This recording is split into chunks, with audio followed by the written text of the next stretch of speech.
Welcome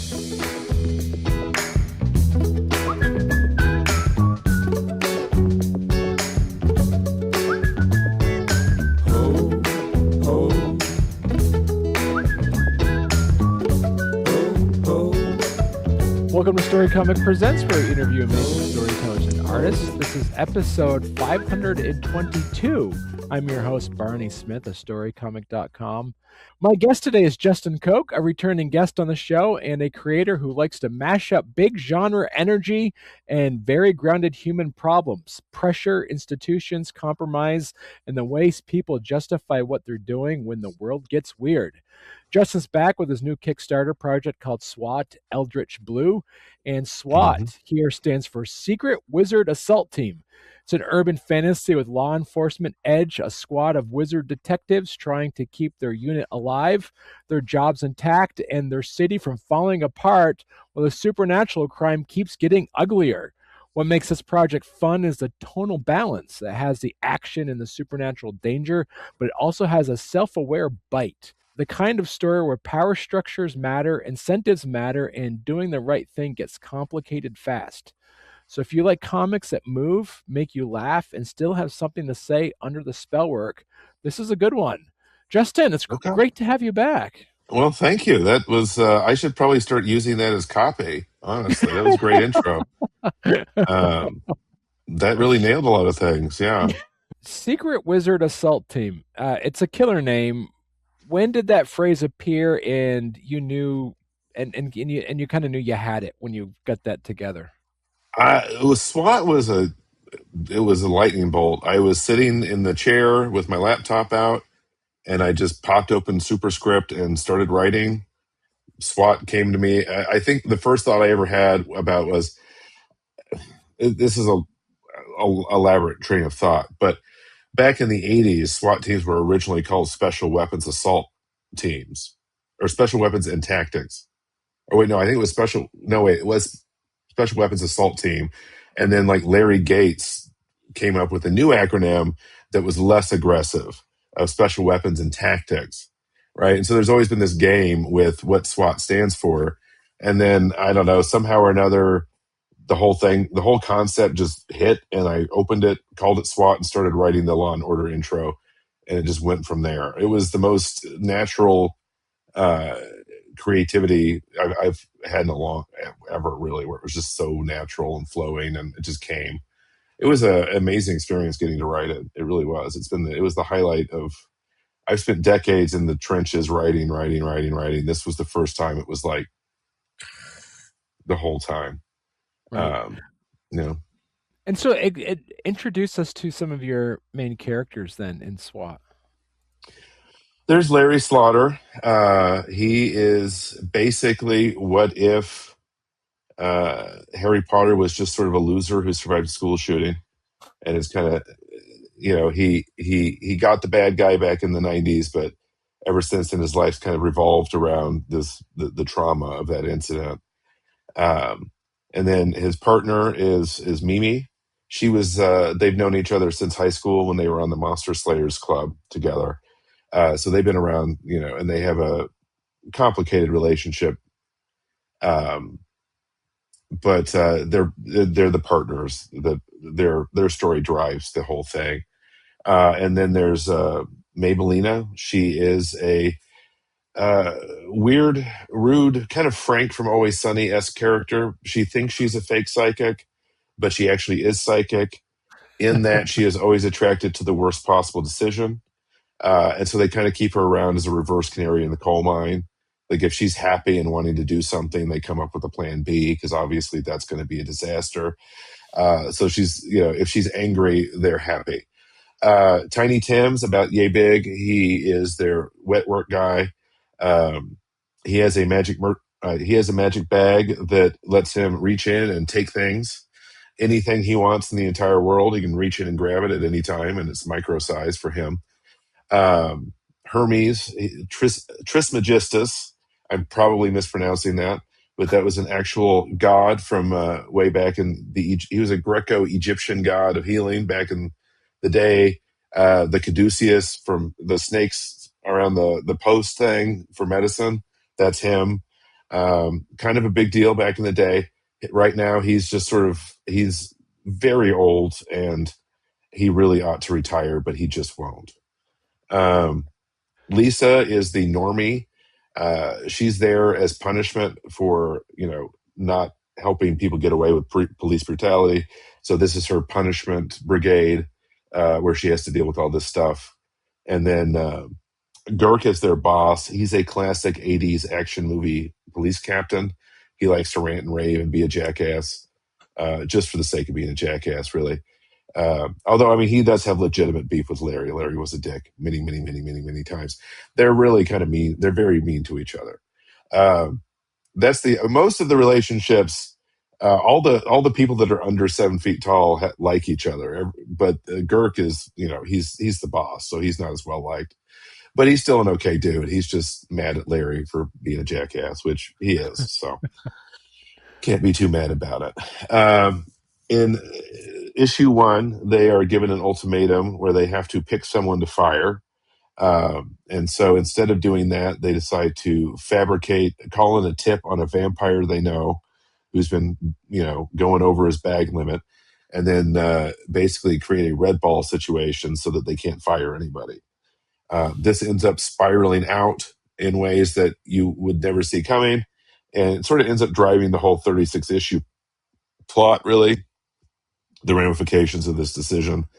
They get involved in all kinds of stuff that they had no idea they were going to get involved with by touching the vampire. And so that's the vampire's the first arc, and then past that, it's that's the basic idea. It's sort of like Venture Brothers and What We Do in Shadows combined. It's flawed people doing ridiculous things, and kind of muddling through and trying to be. They want to be decent people. They want to be good cops, but they're just very tired, and they're trying to make it work. And I feel like that mirrors kind of the feeling of America right now. Where we're just all kind of exhausted of patching everything together with duct tape and baling wire and hoping for the best. So, yeah. So how has would you say then? So when you started working on this, what year was it when you started working on this story? Probably 2021. Okay. 2022. The series was set in 2022, and that was when I started writing it for sure. I mean, I was definitely writing the bulk of it there. I think, if anything, America's kind of caught up to my mood from that era. So, even though it's in the past, it definitely fits the moment. So. And yeah, so that was going to be my next question. How has so is this our world adjacent, or is this supposedly takes place in our world? It's more adjacent. I mean, all this was going on during COVID, and I don't have any masks because you can't have masks in a comic blocking everybody's faces, or at least Right. not this kind of comic, right? So I just kind of pretend COVID didn't happen. And while there's sort of references to the overall situation, it's not a day for day mirror or anything. I do make a joke about Elon buying Twitter at one point, that kind of thing, but it's pretty limited because, I mean, who wants to, that's just such a drag, right? To bring it in completely. But mood wise, it's about they're frustrated, they're tired, they want to get their pension, and then things spiral out, and they have to find out a lot of things about themselves in terms of growing and trusting people that they wouldn't normally trust.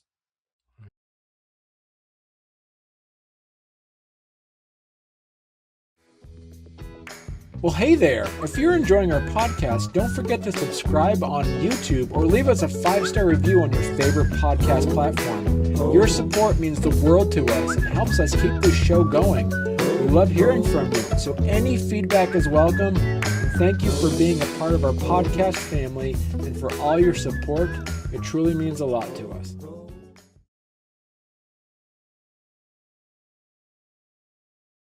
How do the ethics how do you work with the ethics between like law and magic and all that stuff? What kind of Well, compromises do you have to put in?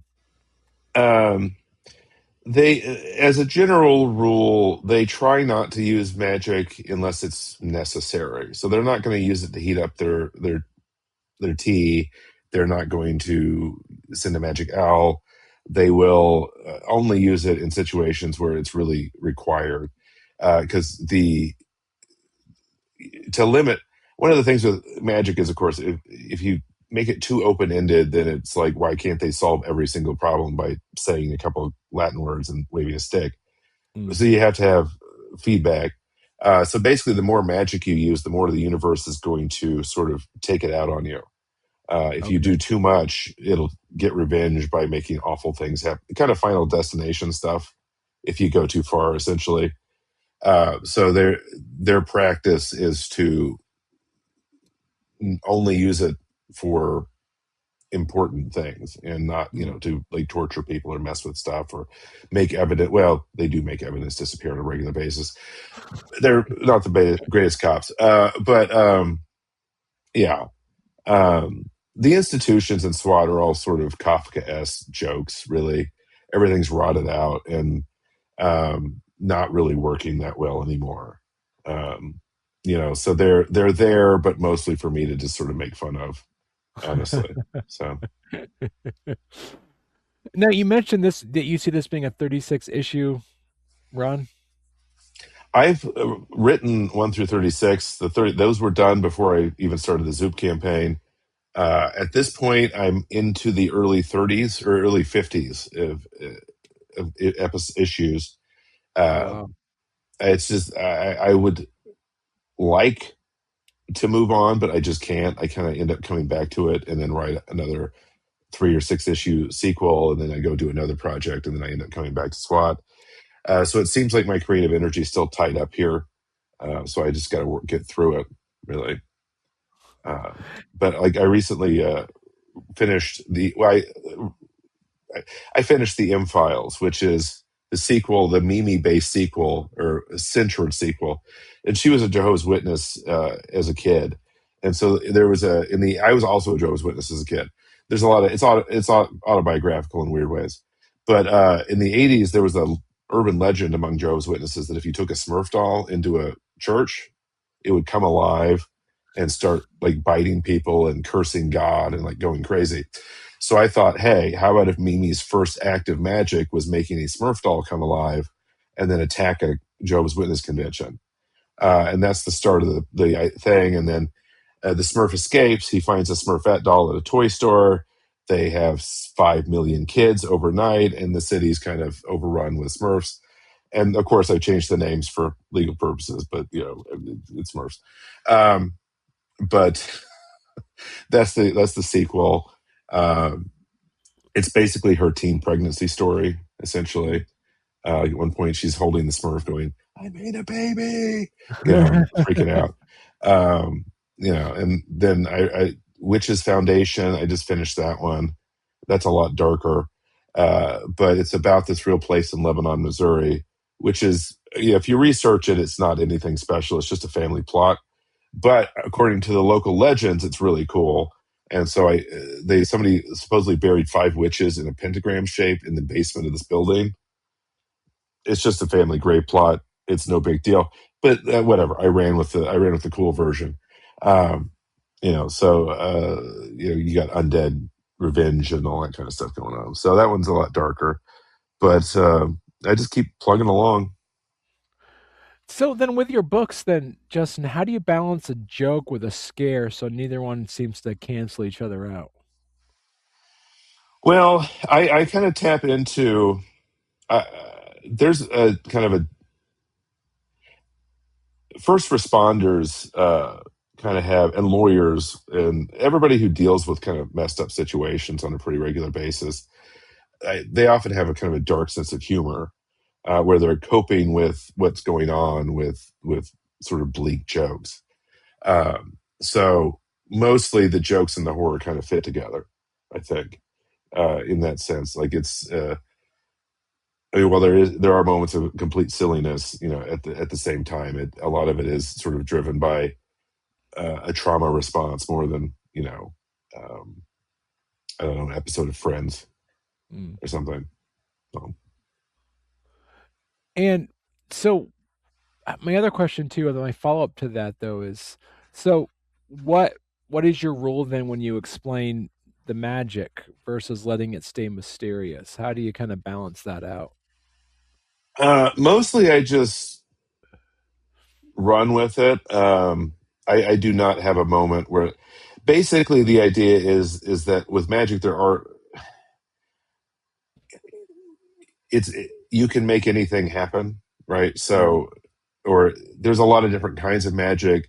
Like basically there are no laws, there are only kind of guidelines of physics in this world. So I'll it's I don't have a long expositional section. I just kind of expect you to run with it, honestly, um, frankly, and then you just figure it out as you go. But it's there's a counter. Another thing I have is in the series is called I call it accountancy, but it's basically a thing where extremely boring people can, through the power of their boredom, kill magic, and so you keep them around so that like mages can't do anything. So you just mm, have a bunch of energy vampires that you sort of have sitting around staring at you and keeping you from doing anything cool, that kind of thing. So that's the counter magic movement, are the people that want everything to be so normal that nothing cool can happen. But that's kind of way later stuff. That's well in like issue 12 plus type stuff. There's also what I call observators, which are just eyes, just giant eyes, and they can't really, and so they shut down magic as well, but only if it starts while they're looking at it, because it's like it's just their pure consciousness, but they have no memory or thought. So as long as it's what they're used to, that's fine. So your magical items are still okay because that was a magical sword before it walked into the room. So you're good. There's a lot of ways to limit magic to keep it interesting. mm. So Larry and all those guys, they have their wands, but they also are packing a Glock because you never know. So Now, how do you explain like magic? Is it like how you talk about? Is it like soft magic or is it hard magic? Like, is it magic with rules or is it like something where? Because you did mention that the more you do magic, the more reality seems to take notice. yeah, I mean that's basically my counter. The limit on magic is that you're going to pay for it eventually. So you can do whatever you want within a certain amount of limits. I mean, if there's not the you can do a lot, but Mm, eventually it's going to come back at you. So try to keep it relatively tight, and then I mean, I just ran with it, really. I mean, the thing with magic is you don't want too many rules because then it gets boring. Like the Mistborn series, I don't know if you've read that, but it's where they drink these metallic potions and that fuels their magical abilities. I got real tired of hearing about the exact mix of lead and antimony and brass that they were eating. It was boring. Just drink some shit and go. mm, So I'm not.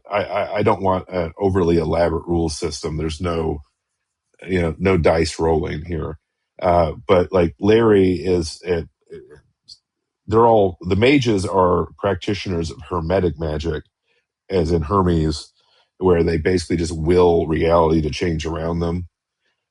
So it's about how much willpower you have, I guess, would be the determiner mm.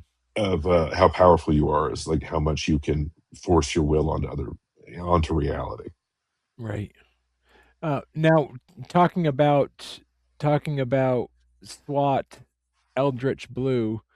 Uh, what what issue is this one compared to the ones that you've written? Then this is issue This is number number one. one. Okay. Um, so it's the introductory one. Um, it covers the beginning of the hunt for the vampire. It's six issue arcs. Okay. So each arc is 6 issues. So the first arc, the vampire arc, is 6 issues. The next one is etc. This is just number one. Again, I mean, it's been out for a while, but we're just trying to restart it on Kickstarter. We've got a really low goal because we don't really care. Like, we'll just, if we need to print more, we'll print more. That's no problem. It's done. It's ready to roll. Yeah. And so is issue 2 done then? No, we're got a few pages left on it, and then it needs to be lettered. And then I guess we're still doing edits. I'm doing edits right now, trying to tighten it up and hopefully not make her do too many more new pages. But that's a lesson I've learned. Is edit the thing first. But I brought in Connor Knudsen, who used to work for Dark Horse as an editor, to edit the SWAT and some other series. One of my other series, which hopefully we'll be doing soon, is called Department of God. It's about two angels who are in charge of justice on Earth, and they're so backlogged that they're just murdering 90-year-olds, and they're very tired of their job. Having crappy jobs is a theme in my work. I don't know why. I haven't even had a job since 2008 or 2010, but not that I'm unemployed. I'm self-employed anyway. But yeah, so they sort of accidentally trigger the apocalypse. And that's the first 3 issues of that one. But it kind of takes this SWAT vibe and turns it up a few degrees. So how many? So because you have 36 issues in your first arc, and you're working on. If you put out an issue a year, it's going to take you 36 years to get this story told. We're gonna have to speed that up. Yeah. Okay. The hope is. I mean, the hope is that eventually, like, if we get established on Kickstarter, that seems to be the new, proving grounds for people. Is if you're selling copies on Kickstarter, then you're likely to get picked up by publish. That's kind of I've had Rob Guillory told me just do Kickstarter, Yeah. right? So the publishing industry is not in a great spot right now, so you just kind of have to make your own way with it. But ultimately, if SWAT became successful, we would obviously have to take steps to massively increase production. But that's many bridges from now, I would think. Right. So. Yeah. And so people as of this, say for instance, people hear this and it's that they missed it. They listen to this a year from now and they missed the Kickstarter. How can they pick up a copy of the book? Well, at that point, I would imagine. Well, hopefully, it would be it might be on Global Comics, something like that. You can always just contact me directly. I'd be happy to do a individual sale. WeirdShark.art is my website, and eventually, I mean, issue 1 will be up on there as well. Eventually, and then maybe we could have a print version as well. But it'll be around somewhere. Okay. Perfect. Hey, Justin, this was great chatting with you. You got to come back on when you get issue 2 out. Yeah, I'd be happy to do that.